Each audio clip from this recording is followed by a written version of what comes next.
안녕하세요. 앨리스의 오두시 앨리스입니다.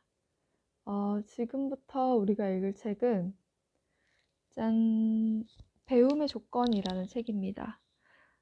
서울대 교육학과의 사회학 교수님이 유성상 선생님이 지은 책이고요. 영화 속에 담긴 13가지 교육 이야기라고 합니다.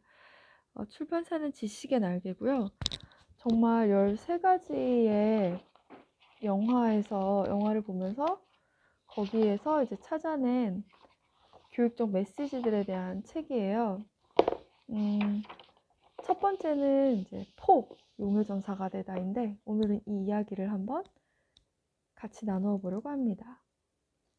처음에 이 책을 읽으면서는 영화를 이렇게까지 생각하기 힘들게 봐야 되나 싶을 정도로 조목조목 뭔가 교육적인 이야기를 끌어내는 것에 대해서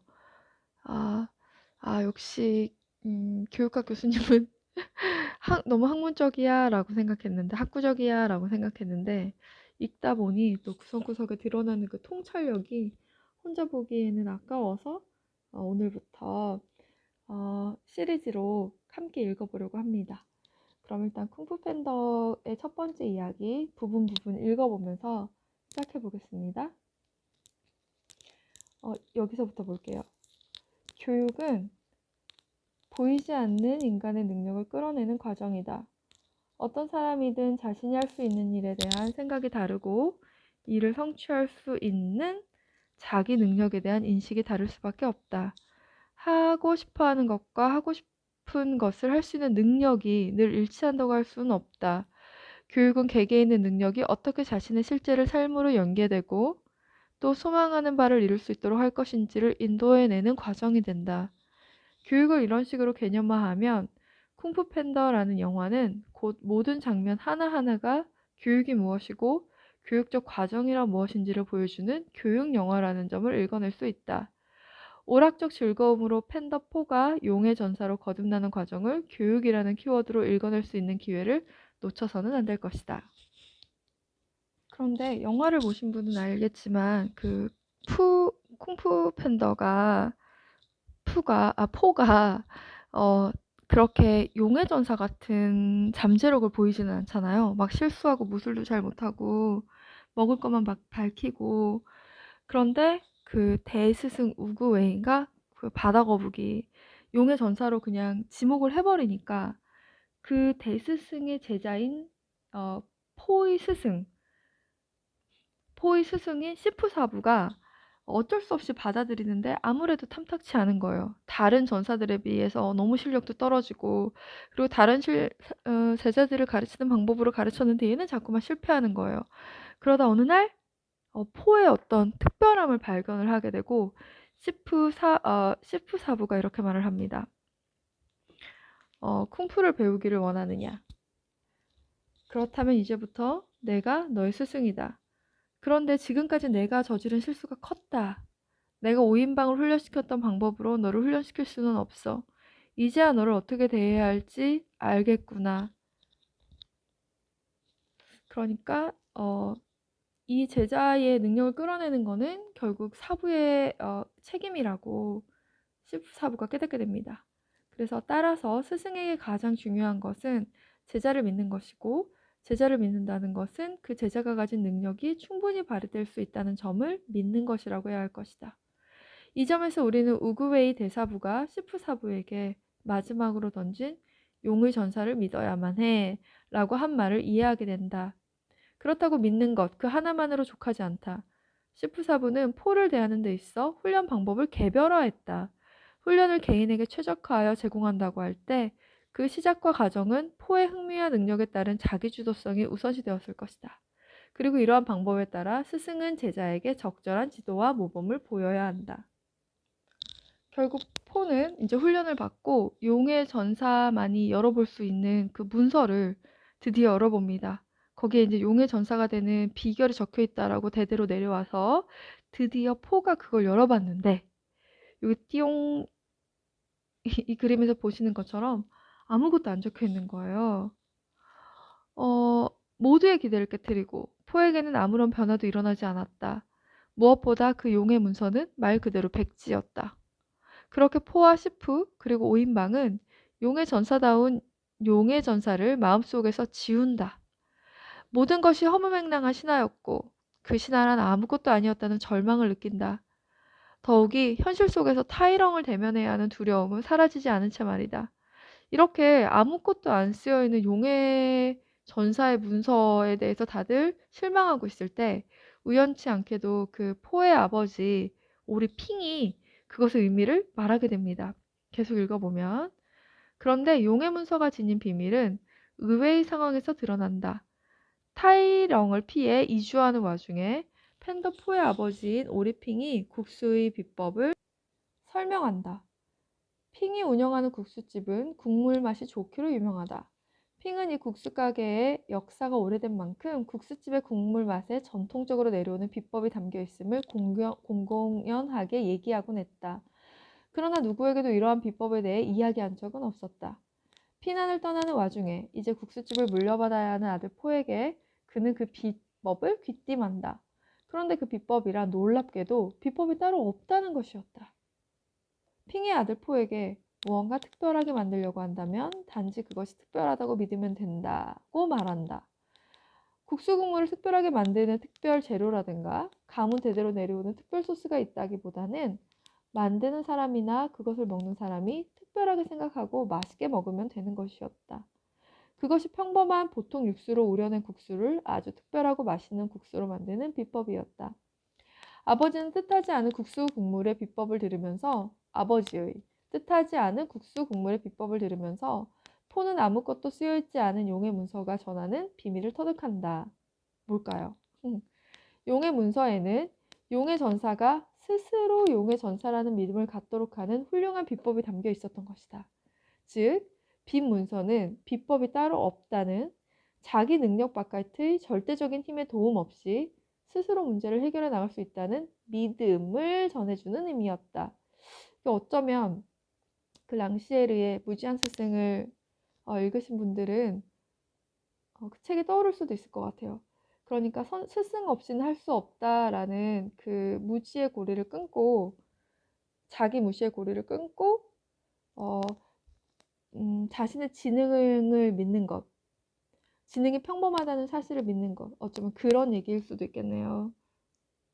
용의 문서가 없더라도 실력을 키울 수 있지만 자신에 대한 믿음을 강조하기 위한 수단으로서 용의 문서라는 상징을 사용한 것이다. 결국 포는 용의 전사가 되죠. 그러면서 이제 마무리를 향해 갑니다. 교육의 최종 목표는 스스로 깨달음에 이르도록 하는 것이고 이는 교육에 있어서 가장 교육적인 과정이라고 할 수 있다. 이 영화의 결론으로 포는 자기 깨달음에 이르게 된다. 즉, 자신이 정말 좋아하는 일을 하는 것이 좋다는 것, 자신을 믿는 것이 필요하다는 것, 외부의 요구와 기준에 맞추기보다는 자신의 능력과 역량을 발휘하도록 스스로 단련하고 연마하는 것이 필요하다는 것, 스승의 가르침은 결국 무엇인가를 나에게 억지로 주입하는 것이 아니라 내가 가진 능력이 소중하다는 것을 확인시켜주는 것임을 깨달았다는 점에서 그렇다. 또한 비법 같은 것은 없다는 것, 자신이 방법을 만들고 그 방법을 보다 발전시킬 주인이라는 것을 깨닫게 된 점에서도 그러하다. 그렇게 포는 자신에게 호명된 정체성이 현실과 전혀 조우되지 않는 상황에서 정체성을 실현하기 위한 깨달음의 과정을 거쳐왔다. 이는 이 영화가 오늘의 우리 교육 현실에 던져줄 수 있는 가장 질적으로 필요한 교육적 메시지가 아닌가 싶다. 그러면서 이 저자는 이런 질문을 던집니다. 믿는 것이 먼저일까? 아니면 이해하는 것이 먼저일까? 왜냐하면 포는 용의 전사라고 실력이 발휘도 되기 전에 그렇게 대스승이 믿었잖아요. 그리고 직접 포를 가르쳐야 되는 그 스승은 실력을 보지 못했어요. 근데 믿고 가르쳐야 하는 상황에 놓였던 거죠. 사실 믿는 것이 먼저일까, 이해하는 것이 먼저일까는 진짜 오래된 철학적 질문인데 어거스틴은 우리에게 잘 알죠. 아우구스티누스는 믿어야만 알 수 있다라 그랬고 또 다른 또 철학자들은 알아야 믿을 수 있다라고 했습니다. 그 논쟁이 굉장히 오래됐는데 여기서도 그렇게 설명하죠. 이는 철학에서 오래된 논쟁이다. 인식론의 문제이고 종교와 신앙을 어떻게 이해하고 받아들일 것인가에 관한 신학적 논쟁이기도 하다. 이 글을 읽은 독자들은 어떤 생각을 갖고 있는지 모르겠다. 존재에 대한 물음으로 구성되는 형이상학, 존재를 어떻게 알아갈 수 있는지 묻는 인식론, 어떻게 살아가는 것이 옳은가를 따져 묻는 윤리학, 철학의 이 세 가지 근본적인 질문에서 믿는 것과 이해하는 것 중 어느 것을 우선시할 것인가에 대해서는 상당히 다른 접근과 답변을 내놓는다. 플라톤은 보이지 않는 것, 그것이 있다고 믿는 것이 보이는 것을 이해하고 설명할 수 있는 기준이 된다고 했다. 이에 반해 아리스토텔레스는 보이는 것을 우선하여 이해하고 설명함으로써 보이지 않는 것에 대한 존재와 그에 대한 지식을 쌓아갈 수 있다고 보았다. 이렇게 철학적인 오래된 논쟁인데 저자는 이것을 이제 교육적으로 풀어갑니다. 도대체 믿는다는 것은 무엇일까? 아무것도 눈에 보이지 않는데 믿는다는 것이 가능할까? 문제는 이런 일이 교육이 이루어지고 있는 곳이면 항상 존재한다는 점이다. 생명이 태어나 신체가 발달하고 정신이 발달하는 것, 그리고 인지 능력이 발달하는 과정은 눈에 당장 보이지 않는다. 태어나 자기 몸 하나 가누지 못하는 생명체가 앞으로 어떤 방식으로 성장하고 사회와 조우하며 지내게 될지는 알 수 없다. 당장 내 앞에서 책을 읽고 있는 아이들이 자신이 읽고 있는 책의 내용을 어떻게 해석하고 그것을 어떻게 구체적으로 활용하는지는 알 수 없다. 시프가 이 영화 내내 보여주는 마음의 불안함, 쿵푸의 지도자이자 스승으로서 운명적 용의 전사를 대하면서 증명하는 딜레마는 오늘날 모든 부모, 학교의 교사, 그리고 사회 지도자들이 가진 딜레마이기도 하다. 지금 당장 무엇을 어떻게 해야 하는가에 따라 내 앞에 있는 자녀, 학생, 그리고 사회 구성원들의 삶과 태도가 달라질 수 있다. 그러나 내가 무언가를 하려면 내 앞에 놓인 존재에 대한 선이해가 있어야 하고 이러한 선이해는 아무것도 없는 진공 상태에서 만들어지지 않는다. 따라서 보이지 않는 것에 대한 기대로 믿음을 앞세울 것인지 아니면 눈에 보이는 것에 근거해 앞의 길을 제시할 것인지 판단하고 행동할 수밖에 없다.